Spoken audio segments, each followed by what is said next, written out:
अस्सलाम वालेकुम dear students. आज हमारा नंबर थ्योरी का लेक्चर नंबर 23 है और आज हम स्टूडेंट्स थ्योरम उसमें स्टडी करेंगे। ये थ्योरम 2019 में पास पेपर्स में आया हुआ है, तो ये थ्योरम मुझसे मिस हो गया था क्योंकि स्टूडेंट तानिया है, उसने मुझे कमेंट किया कि मैम ये थ्योरम नहीं आपने करवाया, 2019 में पास पेपर में आया हुआ है, तो इसलिए आज अब मैं ये थ्योरम करवा रही हूँ। तो ये इम्पोर्टेंट थ्योरम है। Show that 64 divides 7 raised to n plus 16n minus 1। तो ये थ्योरम की हमारे पास स्टूडेंट स्टेटमेंट है, इसको हम प्रूफ करेंगे। उससे पहले स्टूडेंट्स जिन्होंने मेरा चैनल अभी तक सब्सक्राइब नहीं किया या जो स्टूडेंट्स मेरे चैनल पे न्यू हैं, उसे रिक्वेस्ट है मेरे चैनल को सब्सक्राइब करें और साथ ही बेल आइकन का बटन प्रेस करें ताकि आपको हर आने वाली न्यू वीडियो के बारे में सबसे पहले नोटिफिकेशन मिलती रहे। तो देखते हैं इसका प्रूफ। तो students, we shall prove this theorem by mathematical induction. We shall prove this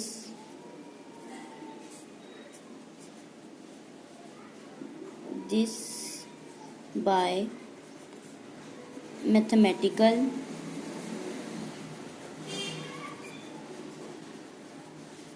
induction. तो ये बात जब हमने नंबर थ्योरी के लेक्चर लिए थे स्टूडेंट्स, तो उसमें हमने सीखा था कि जब भी पावर बेस्ड हमारे पास स्टेटमेंट हो, पावर बेस्ड है ना कि ठीक है 7 raise to n power based आ जाए, तो हम उस चीज़ को मैथमेटिकल इंडक्शन के थ्रू प्रूफ करते हैं। और हमने वहाँ पे मैथमेटिकल इंडक्शन भी सीखी थी कि मैथमेटिकल इंडक्शन क्या होती है। बेसिकली 3 स्टेप होते हैं। स्टेप नंबर 1 में हम n इज इक्वल टू 1 के लिए स्टेटमेंट देखते हैं, अगर ट्रू आ जाए देन हम स्टेप नंबर 2 में n is equal to k के लिए सपोज करके स्टेप 3 को हम बाय यूजिंग स्टेप 2 हम प्रूव करते हैं स्टेप 3 को। और स्टेप 3 में क्या होता है, हम n is equal to k plus 1 लेते हैं। तो ये था ओवरव्यू बेसिक सा जो कि हमने पहले सीखा मैथमेटिकल इंडक्शन के बारे में। तो अब हम इसको प्रूव करते हैं। स्टेप नंबर 1 है हमारे पास, when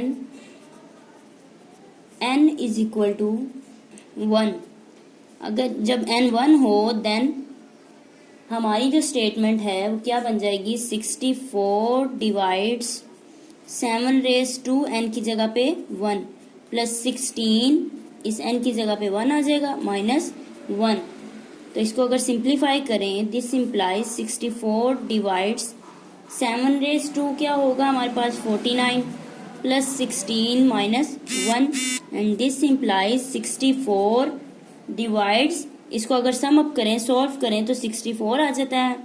यानी कि हमारी जो स्टेटमेंट है n इज इक्वल टू 1 के लिए क्या हुई, ट्रू हुई। तो हम यहाँ पे लिखेंगे statement is true for n is equal to 1। अब स्टूडेंट्स हम चलते हैं स्टेप नंबर 2 की तरफ। स्टेप 2 हमारे पास है when n is equal to k, when n is equal to k। तो अगर n को हम k रखते हैं तो this implies 64 divide 7 raise to k plus 16k minus 1। तो इसको हम क्या देते हैं, हमारे पास एक्सप्रेशन क्या है, 1 है। अब इस स्टेप नंबर 2 को यूज करते हुए हम क्या करेंगे, अपने स्टेप 3 को प्रूव करेंगे। हम सपोज कर लेते हैं स्टेप 3 में, स्टेप 3 है हमारे पास, हम उसमें क्या सपोज कर लेते हैं, when n बराबर है किसके, k प्लस 1। अगर n को हम k प्लस 1 लेते हैं तो दिस इम्प्लाइज हमारी स्टेटमेंट कुछ इस तरह से होगी, 64 डिवाइड्स 7 रेज़ टू n की जगह पे k plus 1 plus 16 into k plus 1 minus 1। अब स्टूडेंट सिंपली क्या करते हैं, हम इसको सिंप्लीफाई करेंगे। सबसे पहले पावर को अंदर क्या करते हैं, मल्टीप्लाई कर देते हैं। तो 64 divide 7 raised 2k plus 2 plus 16k into k plus 16k अलग कर लेते हैं, प्लस 16 अलग हो गया, मल्टीप्लाई कर दिया 16 को अंदर k के साथ अलग और इस डिजिट के साथ अलग, और -1 एज इट इज। अब हम यहाँ से क्या करते हैं स्टूडेंट्स, हम इस पावर को 7 raised 2k अलग कर लेते हैं और 7 स्क्वायर अलग कर लेते हैं। क्यों ऐसा करना है, हमने इधर से ये जो हमारा स्टेप नंबर 3 है, इसको हम स्टेप जो हमारा सेकंड स्टेप है, एक्सप्रेशन जो 1 है उसकी तरह इसको बनाएंगे, ठीक है। तो इसको हम यहाँ से फिर अब क्या करेंगे, पावर को ब्रेक कर लेते हैं। तो हम यहाँ से क्या करेंगे, जा रहे हैं 7 raised 2k अलग कर लेंगे। This implies 64 divides 7 raised 2k into 7 square. हमने पावर को ब्रेक कर लिया। देखिए बेसिस सेम है, जब इनको ऐड करेंगे तो वापस वही चीज बन जाएगी, तो लिहाजा हम पावर को ब्रेक कर सकते हैं यहाँ पे। नेक्स्ट हम क्या करेंगे, जो 16k था स्टूडेंट्स हमारे पास, ये 16k एज इट इज रहा और उसके साथ हम 49 माइनस 48 कर दें तो इससे कोई फर्क नहीं पड़ेगा। 49 माइनस 48 हमने किया तो यहाँ पे 1 बनता है, और 1 को जब 16k से मल्टीप्लाई करेंगे तो हमारे पास अगेन 16k ही आएगा, यानी कि हम ऐसा कर सकते हैं, ठीक है। हम क्यों ऐसा कर रहे हैं, हमें चाहिए जो हमारा सेकंड स्टेप है हम उसके जैसा इसको बनाना चाह रहे हैं। तो हमने खुद से क्या किया, 49 माइनस 48 यहाँ पे हमने कर दिया, फिर उसके बाद plus 16 as it is minus, अब जो -1 था उसकी जगह पे भी हम क्या करते हैं, 1 की जगह हम लिख सकते हैं 49 माइनस 48, तो अगेन 1 आ जाएगा हमारे पास। अब सिंपली क्या करना है स्टूडेंट्स, हमने इनको आपस में मल्टीप्लाई कर देना है। This implies 64 divide 7 raised 2k, तो 7 स्क्वायर क्या होता है 49, प्लस ये 49 into 16k as it is, फिर इस 16k को इसके साथ भी मल्टीप्लाई करते हैं तो हमारे पास क्या आएगा, -48 इंटू 16k और ये वाला प्लस 16 एज इट इज, और उसके बाद ये भी हम ओपन कर देते हैं ब्रैकेट, -48 माइनस को अंदर मल्टीप्लाई कर देंगे, माइनस इंटू माइनस प्लस 48, ठीक है स्टूडेंट्स। अब उसके बाद हमने क्या करना है, जहां जहां हमें 49 दिख रहा है, एक ये 49 वाली टर्म है, उसके अलावा एक ये है और एक ये है, तो हमें 49 वाली टर्म्स में से क्या करना है, 49 कॉमन ले लेना है, बाकी जो रह जाएगा उसको लिख लेना है। तो दिस इम्प्लाइज 64 डिवाइड्स 49 कॉमन आ गया, 7 raised 2k यहाँ पे रह गया, यहाँ पे प्लस 16k और यहाँ से हमने 49 कॉमन लिया तो -1 रह गया। बाकी जो टर्म्स हमारे पास रह गई हैं उनको सिंप्लीफाई हम कर लेते हैं। तो सिंप्लीफाई करने के बाद हमारे पास जो आता है -768k प्लस 64, ठीक है। 49 वाली टर्म्स में से हमने 49 कॉमन ले लिया और बाकी जो टर्म्स रह गई उसको हमने क्या किया, इस 48 को 16 से मल्टीप्लाई किया तो ये आ गया, और बाकी जो कांस्टेंट टर्म्स हैं उनको आपस में सम अप किया तो 64 आ गया, ठीक।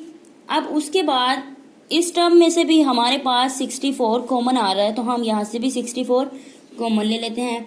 This implies 64 divides 49 into 7 raised 2k plus 16k -1 और इंटू फिर प्लस 64 अगर यहाँ से कॉमन ले लिया जाए तो यहाँ पे क्या रह जाएगा 1 माइनस 12k, ठीक हो गया। अब हेयर यहाँ पे हमें ये बात दिख रही है कि ये जो टर्म है हमारी ये सेम वही टर्म बन गई स्टेप नंबर 2 की तरह। तो हम ये कह सकते हैं 64 जो है डिवाइड करता है 49 into 7^2k plus 16k minus 1। किस तरह से? सिंस